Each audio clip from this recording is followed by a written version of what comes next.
1,000 plus faculty, 600 plus PhD, industry-driven skilling, KL, deemed to be university.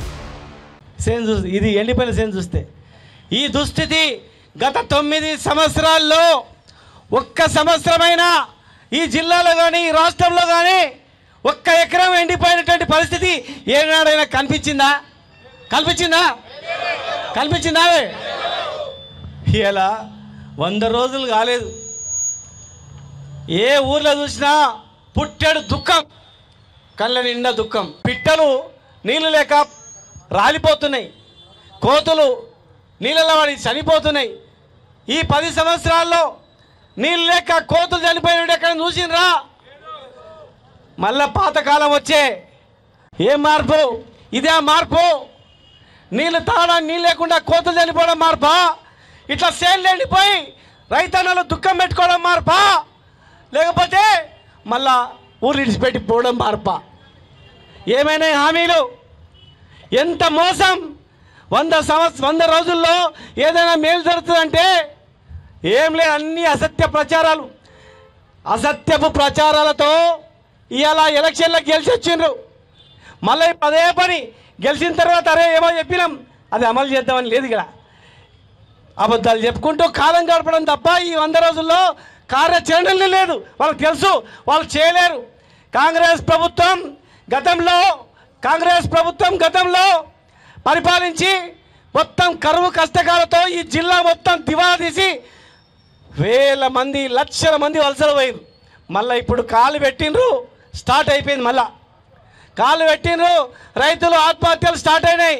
కాలు పెట్టినరు, చేనులు ఎండిపోతున్నాయి. కాలు పెట్టినరు, ఊర్లలో ఎవరు చూసినా దుఃఖం. ఎందుకు రాలేదు? పెన్షన్ ఎక్కడవా? ప్రతి మహిళకు పెన్షన్ ఎక్కడవా? బంగారం ఎక్కడవా? 4000 పెన్షన్ ఎక్కడవా? రైతులకు, ముఖ్యంగా రైతులకు, మనకు అన్నం పెట్టే రైతు అరే కేసీఆర్ 10,000 ఇస్తే 15,000 ఇస్తున్నాడు కదా, లాభం అయితే వేసిండు. వచ్చిన ఇప్పుడు గవర్నమెంట్ పోగానే కరెంటు బంద్ అవుతుంది, గవర్నమెంట్ పోగానే గిట్లా చేనులు ఎండిపోతాయి, గవర్నమెంట్ పోగానే మళ్ళీ బోర్ మిషన్లు వస్తాయి, మళ్ళీ గవర్నమెంట్ పోగానే బోర్లు లోపలికి పోతాయి, గవర్నమెంట్ పోగానే తాడానికి మళ్ళీ బిందెలు పెట్టుకొని పోతారు.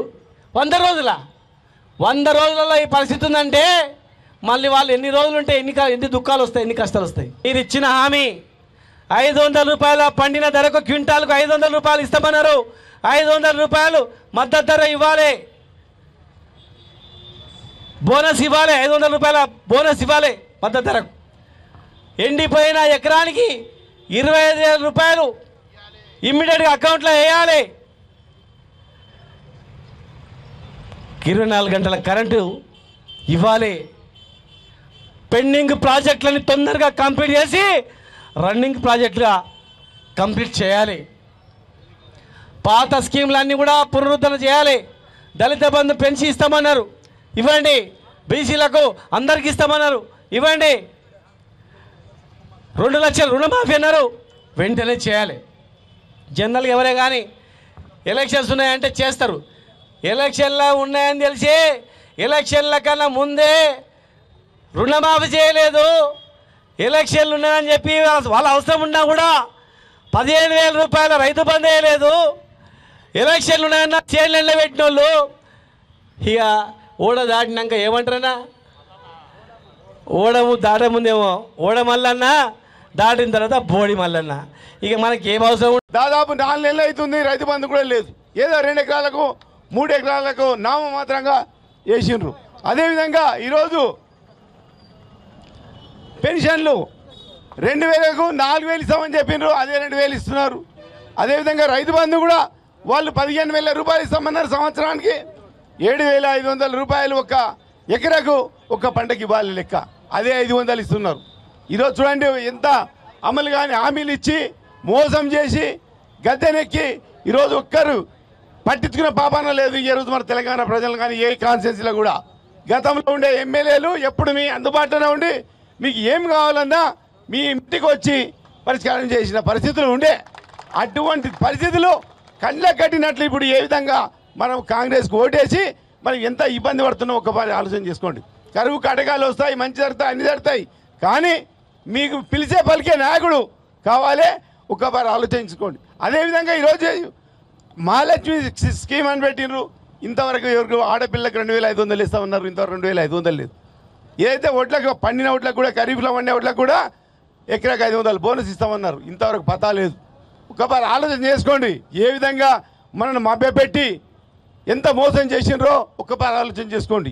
ఇంత గొప్పగా చేసిన మనం మాజీ ముఖ్యమంత్రి కేసీఆర్ గారు చేసిన ఆలోచన ఏ విధంగా ఉండే, ప్రస్తుత ముఖ్యమంత్రి గారి యొక్క ఆలోచన విధానం ఏ విధంగా ఉండే. కొద్దిగా లేచి బీఆర్ఎస్ ప్రభుత్వాన్ని గత ప్రభుత్వాన్ని బీఆర్ఎస్ నాయకులను తిట్టడం తప్ప కాంగ్రెస్కి వేరే పనే లేదు. ప్రజల గురించి ఏమాత్రం పట్టించుకునే పాపాలు లేదు. ఎప్పుడు చూసినా మాజీ ముఖ్యమంత్రి కేసీఆర్ గారు ఏ మీటింగ్ పెట్టినా ప్రజల గురించి, రైతుల గురించి, పల్లెటూరుల గురించి ఆలోచన చేసి ఈరోజు మిషన్ భగీరథ నీళ్ళు తెచ్చి ఇంటింటికి నీళ్లు దాపిన ఘనత మన మాజీ ముఖ్యమంత్రి కేసీఆర్ గారిది. అదేవిధంగా ఇవాళ మాజీ మంత్రివర్యులు శ్రీరన్న కూడా మహబూబ్ నగర్కి ఏం చేసిండో కళ్ళు పెట్టుకొని, నిండా కళ్ళు పెట్టుకొని చూసి చూడండి. లేనిపోని బదనాం మాటలు మాట్లాడి మోసం చేసి ఈరోజు ఏ విధంగా చేసిండ్రో నిండు హృదయంతో వాస్తవాలు గమనించండి. ఎవరు ఏం చేసిండ్రు, ఇలా చేసిన ఏమేమో మాట్లాడుతున్నారు, నిరూపణ చేయండి. ఇలా చేయదు, మేము లేము కదా, ఏం పారిపోతలేరు కదా. ఈరోజు వాటిని అన్నిటి ఆలోచన చేసుకోండి. ఏదో ఒక చిన్న చిన్న పనికి మళ్ళీ మాటలకు మోసపోయి ఈరోజు ఎమ్మెల్యేగా వచ్చిర్రు, ఏదో మామూలున్నారు, ఏదో గొప్ప చేస్తామని. ఇంత గొప్ప కాదు, చెట్లు ఎండిపోతున్నాయి, నాటిన చెట్లు ఎండిపోతున్నాయి, చూసే పాపాన కూడా లేదు. ఈరోజు రోడ్లు గలీజ్ అయిపోతున్నాయి ఎక్కడ చూసినా. గతంలో ఏ విధంగా ఉంటుండే, ఇప్పుడు ఏ విధంగా ఉంటుండే. ఈరోజు కరోనా విషయంలో కూడా చూసినాం, ఎప్పుడు చూసినా కాన్షియస్లే ఉన్నట్టు సీనన్న ఒక వాస్తవం మాట్లాడాలి. చిన్న చిన్న మిస్టేక్స్ ఉన్నాయి, లోకంలో లేనోడు ఎవడు లేడు, ఏ మానవుడు తప్పు చేయనోడు లేడు. అది విషయం మీరు గమనించుకొని ఆలోచన చేయండి. ఇగో ఈరోజు ఏమంటారు కదా, పాలిచ్చే పాడి పశువులు వదిలిపెట్టి ఏమో చేసినట్టు ఈరోజు ఆలోచన చేసుకోండి. మీరు బాగా చెప్తున్నా, నేను ఈరోజు దున్నపోతు చేస్తున్నట్లు ప్రభుత్వం ఏ విధంగా ఆలోచన చేస్తుందో, మన గురించి ప్రజల గురించి ఆలోచన చేస్తున్నారా? వీడికి 4 నెలలు అవుతున్నది, ఎన్ని పథకాలు ఇచ్చిండ్రు, వాళ్ళు ఏ పథకం ఒకటి అమలు చేసిండ్రు ఒకసారి ఆలోచన చేసుకోండి. ఈరోజు ఇంకోటి 12 గంటల వరకే టైం ఉంది కాబట్టి ఈ అవకాశం ఇచ్చిన పెద్దలందరికీ ధన్యవాదాలు. మరిన్ని వీడియోస్ కోసం ఛానల్ ని సబ్స్క్రైబ్ చేయండి, లేటెస్ట్ అప్డేట్స్ కోసం వాట్సాప్ ఛానల్ ని ఫాలో చేయండి, అండ్ లింక్ డిస్క్రిప్షన్ లో ఉంది.